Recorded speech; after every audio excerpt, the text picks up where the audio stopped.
Good afternoon. Thanks for joining us for Child Chats today. You have your agenda in front of you. We're going to focus on our Tier 3 students today as we're discussing their data. So today we're going to be using their reading middle of the year iReady scores, their Tier 3 progress monitoring graphs, and you have those in front of you, as well as their formative assessments. So if you could make sure that you have your middle of the year iReady scores pulled up on your laptop, along with your formative assessments, that will help us as we are triangulating our data for each of our students and determining their progress and their growth this far. Mrs. Ernest is going to go over the growth for iReady and what we're looking for, and then once we determine the progress on iReady, Mrs. Bartolotta will lead us through looking at our progress monitoring graphs and determining their growth on those graphs. All right, in front of you, you have the diagnostic growth report. You're going to use that to look at how students have made progress from the beginning of the year to the middle of the year. Now, some of them have made really incredible growth, but they're still maybe below grade level, so you'll want to take that in consideration. Some didn't make a lot of growth, but they started out on grade level, so you'll want to take that in consideration. You're going to look at your Tier 3 students. We're going to use that data, the data from the graphs, and the data from their cumulative assessments to make some decisions on how they're doing in their Tier 3 groups. So at this time, if you'll take a look at your MOY data and your formative assessments, on your agenda you'll see a place where you're going to record the student's name if they are making a positive growth, if they're making questionable growth, or if they made negative growth. You're going to do that for both your MOY data for reading as well as your formative assessments, your CRM formative assessments. So if you'll take just a few minutes to review that for your Tier 3 students.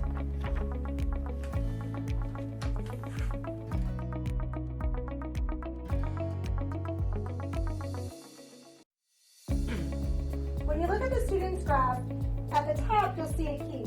So the student is the circle. Then underneath that you'll see a triangle. That is the group median score. Then you'll see their target line, which is the bold line here. And then the dotted trajectory line is where the student, if they keep on the same pace, that's where they're going to end up at the end of the year. So when we're looking at students, we want to see if they have a positive growth to or response to intervention, a negative response to intervention, or maybe they have a questionable response to intervention. And what specifically does that mean? So I set out some examples, and so this one, for example, is a positive growth. You can tell that they could possibly close that gap by the end of the school year. So they're responding positively to the intervention that they're receiving. This one is obviously negative, because we're going down. And then this one, we're going to state as questionable. Yes, they have a positive trajectory line, but it doesn't look like it's going to close the gap by the end of the school year. So we're going to say that it's questionable. So right now, I want you to look at each one of your students' graphs, and on your agenda, you're going to write whether they had a positive, questionable, or negative response to intervention.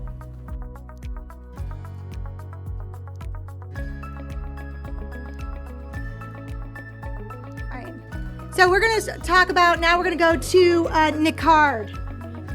Ms. Sebastian, you have NICARD, okay? First of all, we're going to talk about progress monitoring. What was his response to progress monitoring? I would say he's questionable. He's not set to close that gap. Okay, so we got questionable.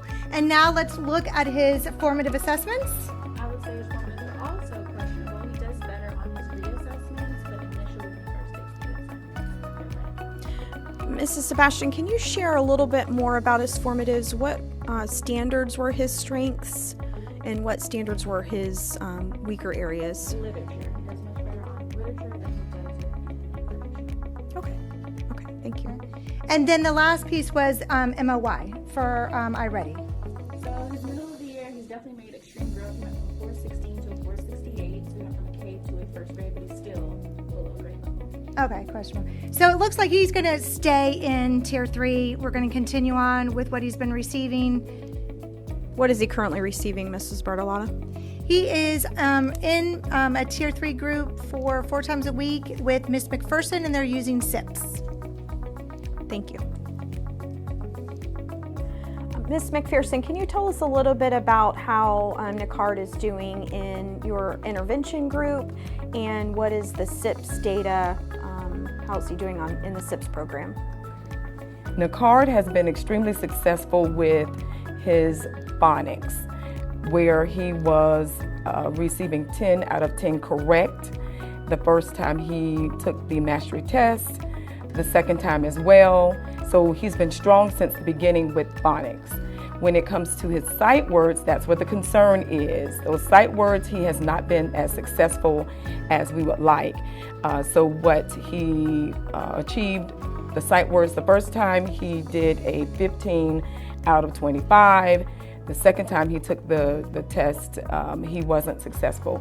So what we've been doing is kind of going back over, reteaching, making sure that those sight words are a little bit more focused in on, so that he knows that those sight words are where he needs to be with the SIPs program. So we're going to continue to progress monitor him to make sure that he's a little bit more successful with that in the next coming months. Angela Hernandez. Who's the Angela Hernandez? Who's got Angela Hernandez? Okay, how did she do? Hers, she has closed. She's closing the gap, but she's still questionable. Okay, how'd she do on formatives? I'm just gonna say questionable. Okay, what do you think? Questionable? Let me look at her. And then who's got her MOY? Tell me about her MOY. She's made tremendous progress, but she's still grade 1. Okay, Right. all right, so it's questionable, not yet. Yeah, We'll just put NT for not yet. Okay, and so what were your formatives, Jen? A 0, Negative. 7 to 33 negative. Okay, and then next was formatives, Questionable. questionable, and then his MOY? questionable. Questionable, not yet. Okay. He did have significant growth. He was up 144%, and but What grade level? he's going from kindergarten to first grade. Can we see in his different, Ms. Holcomb, in his different areas, can we see his different domains where a strength and a weakness for iReady? Brown. Tested out of phonological awareness, tested out of high frequency words. He's grade 1 phonics. He went from kindergarten to grade 1. He went in vocabulary, went from grade 1 to grade 2. Okay. So that's really his strength, his vocabulary. So, I could put one of them down here, and we would have 7 in groups of 7 and 7. But I need in the pod. You At need- the little table. It's this table. Okay, We're already packed. okay. And keeping in mind when it comes to Ariana, She's never here. I checked to see how many days she's actually been in school. What was it, Jen? 34? 30 days, yes. Oh, sorry. Been here less than she's been absent. yes. Yes. No, these students were originally taken out, but now we got to put them back in. Okay. Based upon when we looked at if I were to give them 3 marks here, they're going to show. Let's give the mark. Give me the marks. Who's got Milan? His homeroom teacher, Yeah, Ms. Prasad. Ms. Prasad. What was his progress monitoring? It was positive, wasn't it? His progress monitoring is very positive. Yeah. Yes, that's why we took him out. What was his formatives?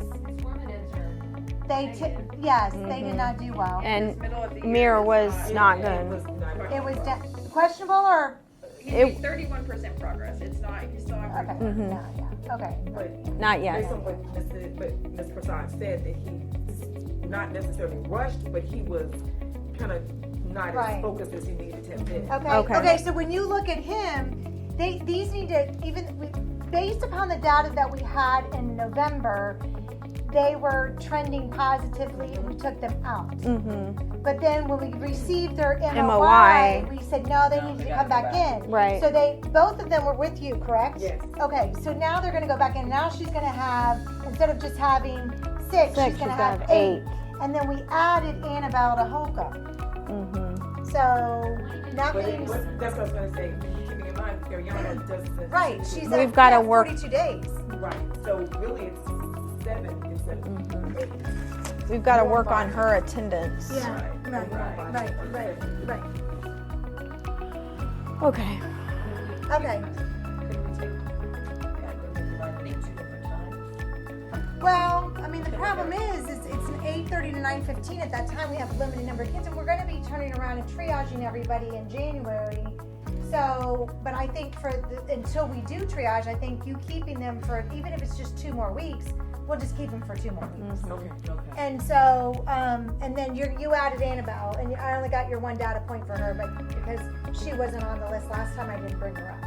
But she's, according to Jen, she's right where she needs to be with you. Yes, she needs to be in my group, yes. Okay, that's what I thought. Okay, all right. What was their FMP? Can we look that up? Can you write their FMP is up here? I just want to see.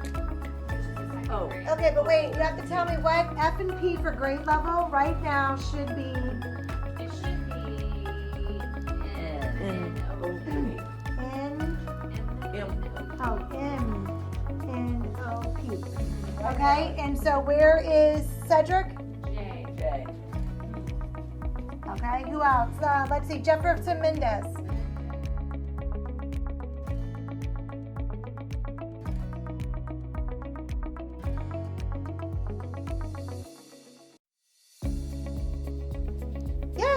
I think that's why we originally wanted to take him out, because if you look at positive, they felt like some of the formatives and iReady was due to motivation, but that's why they wanted him out. I wonder if he put much effort into. Yeah, he did not, and I actually had to.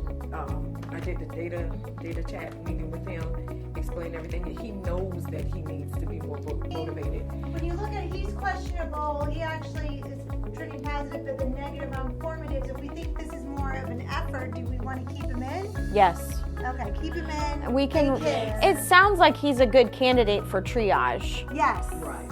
So we just need to put a little T up there, Kelly, and then we know that we need for sure to get him into a triage group. But it's not gonna. I think just keep it until we meet on those triage most groups. likely probably needs to stay. If we do keep a tier 3 group, he can just come out for triage. Cedric's just focusing. He's easily distracted. Okay. Okay. All right, that's it. All right. Thank you, team, for your input today. We've made the updates on our chart. So our next steps are to keep Milan and Cedric and Nicard in the group. We are going to refer Ariana's name to our school social worker to check on the attendance and help support that family. We are also adding Annabelle to our group for Miss Holcomb so she can get some additional support. We will be reconvening in just a few weeks to begin looking at our triage groups as we prepare for our last few weeks before FSA. Thanks for joining us today.